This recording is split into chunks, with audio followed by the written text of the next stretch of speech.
दुनिया का हर एक व्यक्ति बस पैसों की दौड़ लगा रहा है। वह जानता है यह दौड़ कभी खत्म नहीं होगी, लेकिन फिर भी वह दौड़ रहा है। वह चाहता है कि वह इस संसार को पूरी तरह से पकड़ ले। वह इस संसार का हर सुख को भोगना चाहता है।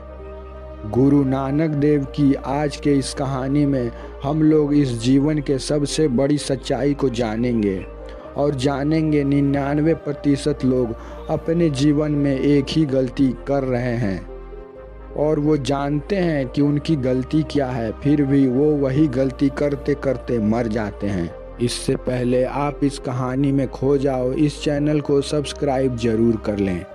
जिस वक्त गुरु नानक देव जी शरीर में थे, जब उन्हें आत्मज्ञान की प्राप्ति हो चुकी थी, उसी समय में एक बहुत गरीब आदमी था। उसके पास खाने के लिए कुछ भी नहीं था। वह रोज लकड़ियां काटता और उसे बेचता और उसी से अपना जीवन यापन करता। न उसके पास कोई पत्नी थी, न कोई बच्चा था। वह इन्हीं सब चीज़ों से करके अपने जीवन को परम सुखी बनाना चाहता था। वह अपने जीवन में ज़्यादा झंझटों को इकट्ठा नहीं करना चाहता था। वह रोज़ जंगल जाता, अपने इच्छा अनुसार लकड़ियां काटता और उसे बेचकर खाना खाकर सो जाता। रोज़ की तरह वह लकड़ियां काटकर उसे बाजार में बेचकर अपने घर को आता है। भोजन ग्रहण कर वह सो जाता है। उसे रात में एक स्वप्न आता है। वह सपने में देखता है उसे एक ऐसी चीज़ मिल गई है जिसे मिल जाने के बाद वह दुनिया का सबसे संपन्न व्यक्ति है। उसके पास दुनिया की हर वो चीज़ है। उसके पास दुनिया की किसी भी चीज़ की कमी नहीं है। तभी उसका सपना टूट जाता है। उसे यह भी ख्याल नहीं होता है कि उसने आखिर वो कौन सी चीज़ प्राप्त की थी जिसके वजह से वह दुनिया का सबसे संपन्न व्यक्ति हो गया था। अब उस चीज़ का पता लगाने के लिए वह अपने गांव में सबसे अमीर व्यक्ति के पास जाता है और उनसे पूछता है, क्या तुम्हें वह चीज़ मिल गई है जिसे पा लेने के बाद तुम संपन्न हो जाओ, जिसे पा लेने के बाद तुम्हारे पास किसी भी चीज़ की कमी ना हो?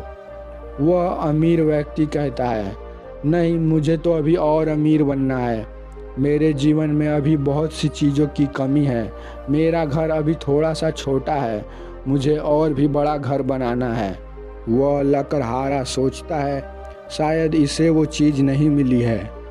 अब वह गांव के सबसे सुंदर स्त्री के पास जाता है जो एक वेश्या होती है। वह लकड़हारा उस वेश्या से पूछता है, क्या तुम्हें वह चीज़ मिल गई है जिसे पा लेने के बाद सारे दुखों का अंत हो जाता है, जिसे पा लेने के बाद संसार का सब कुछ मिल जाता है? वह स्त्री कहती है, नहीं, मुझे तो और भी खूबसूरत होना है। मैं इस दुनिया की सबसे खूबसूरत नारी बनना चाहती हूँ और मुझे बेहद धनवान बनना है। मेरे जीवन में अभी बहुत सी चीज़ों की आवश्यकता है। वह लकड़हारा समझ जाता है इसे भी वह चीज़ नहीं मिली है। अब वह लकड़हारा गांव के सबसे नामी वैद्य के पास जाता है। वह उस वैद्य से पूछता है, क्या आपको वो चीज़ मिल गई है जिसे पा लेने के बाद जीवन में किसी भी चीज़ की कमी नहीं रहती? वह वैद्य कहता है, मुझे अभी भी उन जड़ी बूटियों का खोज करना है जिन्हें खाने के बाद लोग मृत्यु से बच सकते हैं, जिसे खा लेने के बाद लोग बुढ़ापे से भी बच सकते हैं। वह व्यक्ति समझ जाता है इसे भी वह चीज़ नहीं मिली है। अब वह व्यक्ति उस गांव के राजा के पास जाता है। वह लकड़हारा राजा से पूछता है, हे महाराज, क्या आपको वह चीज़ मिल गई है जिसे पा लेने के बाद सारी इच्छाएं खत्म हो जाती है, जिसे पा लेने के बाद जीवन में किसी भी चीज़ की कमी नहीं रहती है? राजा कहता है, नहीं, मुझे तो अपने राज्य को और भी बड़ा करना है। मैं अपने राज्य को आत्मनिर्भर बनाना चाहता हूँ। मैं चाहता हूँ मेरे राज्य में कोई गरीब ना रहे। ऐसा कहते कहते उसने काफ़ी सारी बातों को कहा। लकड़हारा समझ गया इसे भी वह चीज़ नहीं मिली है। अंत में वह सोचता है उसने गांव के हर प्रतिष्ठित व्यक्ति के पास गया जो उनके ख्याल से हर तरह से संपन्न थे, लेकिन पूछने पर यह पता चला कि वे लोग संपन्न नहीं हैं। उनके जीवन में किसी न किसी चीज़ की कमी है। उसने फिर से अपना जीवन यापन पहले की तरह जीना शुरू कर दिया। कुछ दिनों के बाद उसके गांव में गुरु नानक देव जी के आने का पदार्पण का उसे सूचना प्राप्त हुआ। वह सोचने लगा वो जरूर महापुरुष हैं, क्योंकि उनके वचनों को सुनने के लिए इस गांव का राजा भी जाता है। वो मेरे इस सवाल का जवाब जरूर देंगे, उन्हें ये चीज़ जरूर मिल गई होगी। वह लकड़ियाँ काटना छोड़कर तुरंत ही गुरु नानक देव जी के पास जाता है। वह उनसे पूछता है, हे प्रभु, क्या आपको वह चीज़ मिल गई है जिसे पा लेने के बाद जीवन में कोई भी दुख नहीं रह जाता, जिसे पा लेने के बाद जीवन संपन्न हो जाता है? गुरु नानक देव जी कहते हैं, हाँ, मुझे वो चीज़ मिल गई है। मैं वो चीज़ तुम्हें दिखला सकता हूँ, लेकिन वो अभी नहीं दिखेगी। तुम रात्रि को मेरे पास आना, मैं तुम्हें वो चीज़ दिखला दूंगा। वह लकड़हारा अपने घर को लौट जाता है। रात्रि होने के बाद वह गुरु नानक देव जी के पास वापस आता है। गुरु नानक देव जी उस लकड़हारे को अपने साथ टहलते टहलते थोड़ी दूर ले जाते हैं। वे कहते हैं, तुम्हें वो चीज़ देखना है ना, तुम मेरे साथ साथ आओ। थोड़ी दूर टहलने के बाद गुरु नानक देव जी एक बच्चे के पास जाते हैं। वह बच्चा अपनी छाया को पकड़ रहा था। गुरु नानक देव जी उस लकड़हारे को कहते हैं, क्या तुम बता सकते हो ये बच्चा क्या कर रहा है? वह लकड़हारा कहता है, ये बच्चा अपने शरीर के छाये को पकड़ने की कोशिश कर रहा है। गुरु नानक देव जी कहते हैं, बताओ, बच्चा ऐसे ही अपने छाया को पकड़ सकता है? वह लकड़हारा कहता है, नहीं गुरुदेव, ये बच्चा जब तक अपने सर पे हाथ नहीं रखेगा तब तक इसकी छाया इसके पकड़ में नहीं आएगी, क्योंकि इसकी छाया इसी के शरीर की प्रतिबिंब है। ये अपने शरीर को पकड़ लेगा तो इसकी छाया स्वतः पकड़ में आ जाएगी। ठीक है, अब जाओ उस बच्चे को ये बात समझा कर आओ।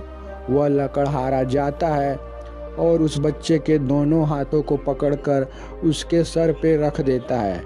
बच्चा देखता है कि उसने अपने छाया को पकड़ लिया। वह यह देखकर खुश हो जाता है। लकड़हारा गुरु नानक देव जी के पास वापस जाता है। गुरु नानक देव जी कहते हैं, देख लिया, जिस तरह से सारी दुनिया इस संसार को पकड़ने की कोशिश कर रही है, लेकिन व्यक्ति नहीं जानता है कि यह संसार उसी का प्रतिबिंब है। जब तक तुम खुद को नहीं पकड़ोगे, ये संसार तुम्हारी पकड़ में कभी नहीं आएगा, क्योंकि ये संसार अस्थिर है, तुम स्थिर हो। भला एक अस्थिर चीज को कैसे पकड़ सकते हो? जो स्थिर है वो स्थिर को ही पकड़ेगा। ये संसार परिवर्तनशील है, ये संसार हमेशा चलती जा रही है, इसे कोई कभी नहीं पकड़ सकता। तुम खुद को पकड़ लो, ये संसार स्वतः पकड़ में आ जाएगी। खुद को पकड़ने का अर्थ है अपनी आत्मा को पहचान लो। अब संसार अधूरा है, और जब तक तुम अधूरे को पकड़ोगे तुम्हारे जीवन में संतुष्टि कभी नहीं आएगी। तुम हमेशा अधूरेपन के एहसास में रहोगे। वह लकड़हारा समझ गया।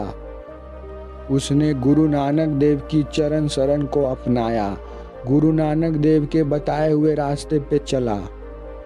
इस कहानी के माध्यम से लोगों को ये बताना है कि सारी दुनिया बस धन के पीछे भाग रही है, लेकिन वह नहीं जानती कि अगर वो खुद को पहचान ले तो धन उसके चरणों में आके गिरेगी। गुरु नानक देव जी ने खुद को पहचान लिया था। क्या उनके पास धन की कमी थी? अगर इस कहानी से आप सब सहमत हो तो इसे अधिक से अधिक शेयर करें।